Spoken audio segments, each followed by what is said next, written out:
Pastor Hendro, Pastor Ino, frater, suster, saudara-saudari sekalian semuanya. Selamat sore, selamat Hari Raya Kabar Sukacita. Saya mendapat informasi dari Pastor Hendro. Dia mengatakan kepada saya untuk datang menghadiri perayaan Ekaristi di sini. Alasannya karena saya sebagai seorang Karmel yang tentu berdevosi khusus kepada Bunda Maria, mengenakan skapulir Karmel, maka dibilang ada di sini. Karena pada kesempatan ini nanti saudara-saudari akan dikenakan skapulir coklat, skapulir Karmel itu. Maka saya hadir di sini untuk menyeringkan, berbicara sedikit di hadapan saudara-saudari tentang skapulir Karmel itu. Saudara-saudariku yang terkasih, memang di sini hadir kami pengenal skapulir Karmel. Ada Pastor Ino, suster di sini dengan frater di sini. Memang kami sudah menjadi kekhasan di dalam tradisi Karmel. Sudah menjadi bagian dari hidup kami, bagian dari penghayatan spiritualitas kami. Kami berdevosi teguh kepada Bunda Maria dari Gunung Karmel. Nah, baik, kita kembali dulu ke bacaan tadi. Kita mendengar bacaan pertama nubuat Nabi Yesaya tentang akan ada seorang perempuan muda, dan perempuan muda itu akan melahirkan seorang putra yang disebut Immanuel. Nah, nubuat ini menjadi sebuah harapan untuk semua orang Israel pada waktu itu. Mereka menanti-nantikan perempuan itu siapa itu. Dan penantian itu juga sampai pada era Nabi Elia. Dia juga adalah tokoh tampil dalam mengharapkan datangnya itu pembebas bagi Israel, penyelamat bagi Israel, sebagaimana yang dinubuatkan oleh Nabi Yesaya.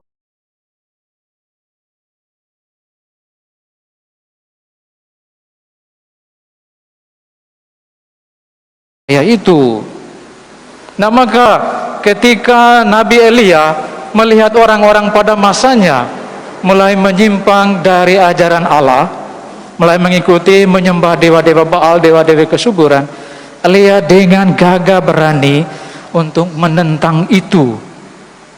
Dan peristiwa itu terjadi di sebuah tempat yang namanya Gunung Karmel. Nah maka ordo kami itu disebut itu Ordo Karmel karena mengambil dari nama gunung itu. Di situ Elia tinggal. Maka Elia itu menjadi inspirasi para Karmelit sampai dengan saat ini. Nah, keberanian Nabi Elia, dia menunjukkan Allah yang benar supaya orang Israel harus menyembahnya. Dan itu paling jelas ketika kita berbaca dalam kitab 1 Raja-Raja, bagaimana Elia tampil di sana. Nah, sampai pada satu cerita, kalau kita masih baca betul-betul di 1 Raja-Raja itu, Elia sampai membunuh nabi-nabi Baal itu. Nah, ketika setelah membunuh semua, masih dalam 1 Raja-Raja itu mengisahkan bahwa dia berdoa, mohon supaya turunnya hujan. Karena mereka telah sekian lama, kurang lebih 3 tahun tidak ada hujan di sana. Diyakini kemungkinan besar karena mereka berbalik dari Allah. Nah maka Elia pun berdoa. Nah ketika berdoa kurang lebih sampai 7 kali dengan bujangnya, mereka melihat ada awan sebesar telapak tangan datang dari laut. Gunung Karmel itu memang pas di tepi laut, kelihatan datang awan di situ. Nah kemudian awan itu menurunkan hujan sehingga menghidupkan kembali pertanian Israel, karena mereka waktu itu memang daerah pertanian. Nah awan itu diyakini oleh Nabi Elia dan pengikutnya kemudian sebagai seorang perempuan yang melahirkan kehidupan untuk dunia. Sebagaimana dalam awan itu mengandung hujan, hujan itu membawa kehidupan, kesuburan.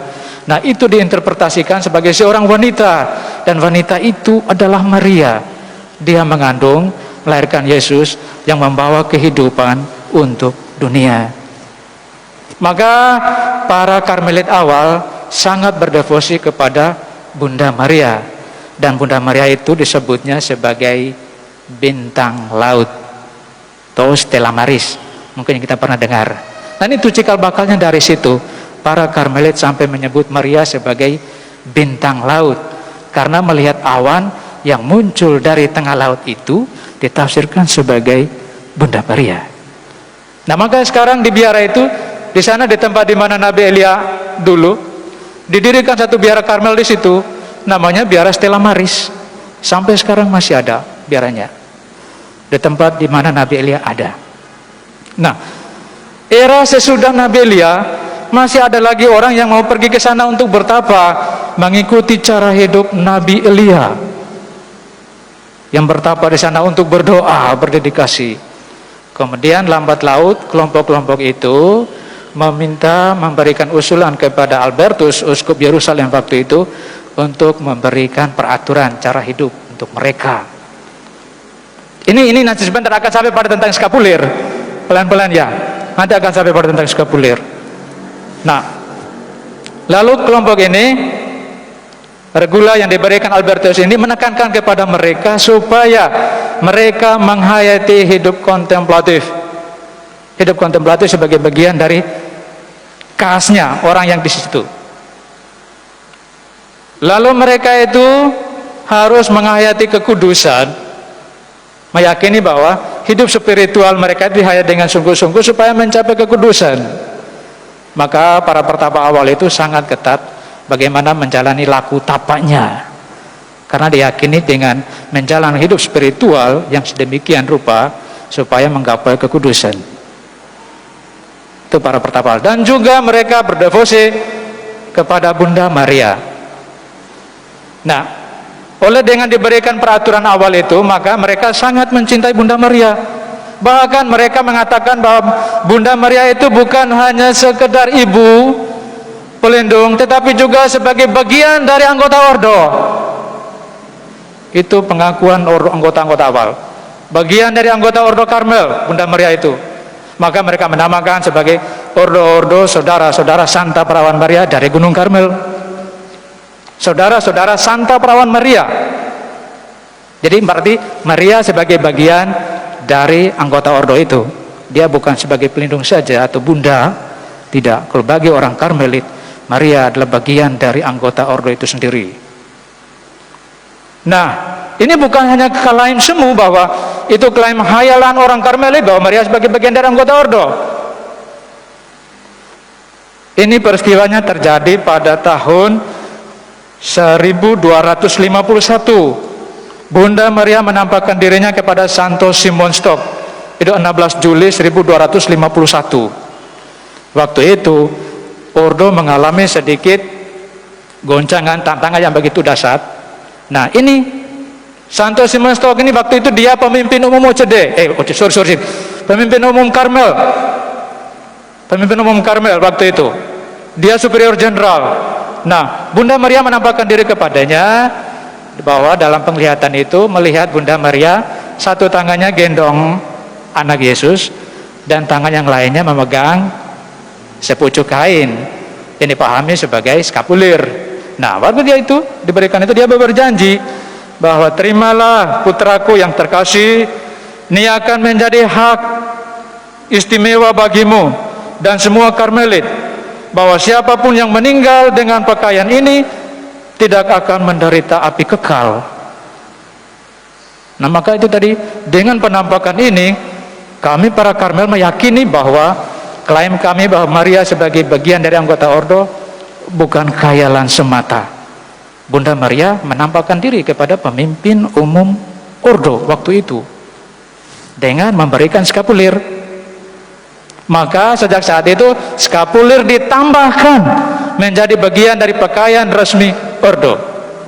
Sejak saat itu, kalau bagi kami paling jelas kalau frater ini berdiri kelihatan skapulirnya yang ini, yang seperti pakaian kerja. Tapi bagi kami itu namanya skapulir. Tanda perlindungan, penyertaan Bunda Maria. Nah, dengan memberikan ini tidak berarti skapulir itu langsung semacam barang majik. Kita pakai saja ini supaya nanti kita dilindungi Bunda Maria. Nanti kita dibebaskan dari api dan segala macamnya. Bukan, dia tidak menjadi barang majik.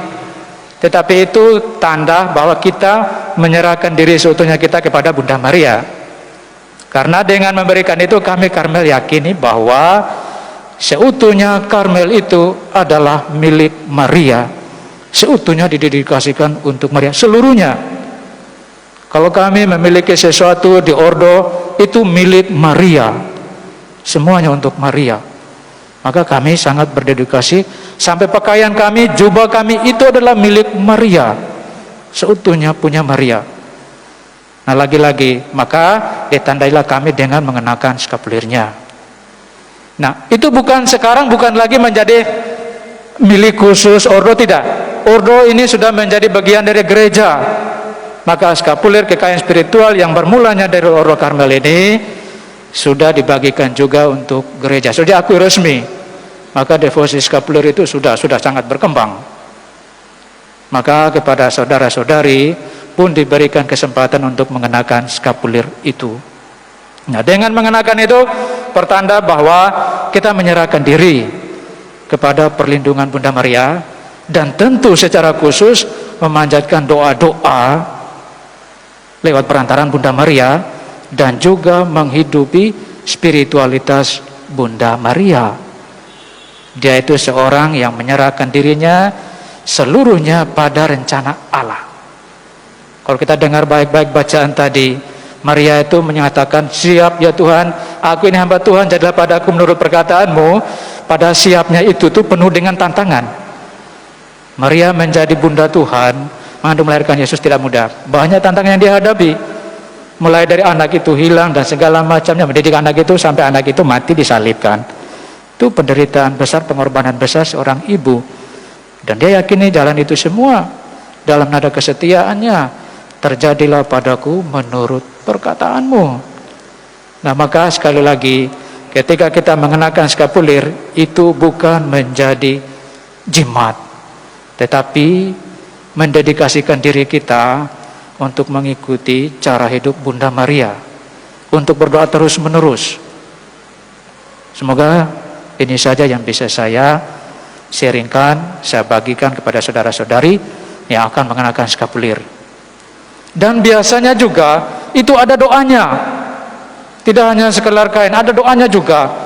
Biasanya kami menjelang 16 Juli kami punya novena Maria Bunda Karmel. Kalau ingin mendapat teks itu pasti di biara-biara Karmel pasti ada itu. Di CSE ada, di Kaskasen sana ada, juga kami di Kiawa sana ada, di Tempusu ada. Silakan kalau butuh doa-doa tentang itu ke sana.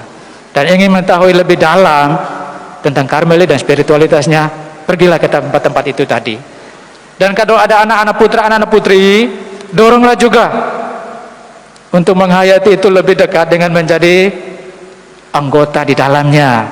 Jadi fraternya, jadi susternya, silakan ke sana, boleh.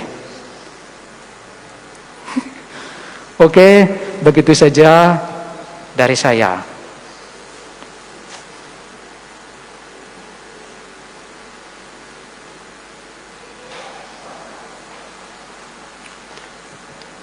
Terima kasih untuk Dr. Fion yang sudah membagikan renungan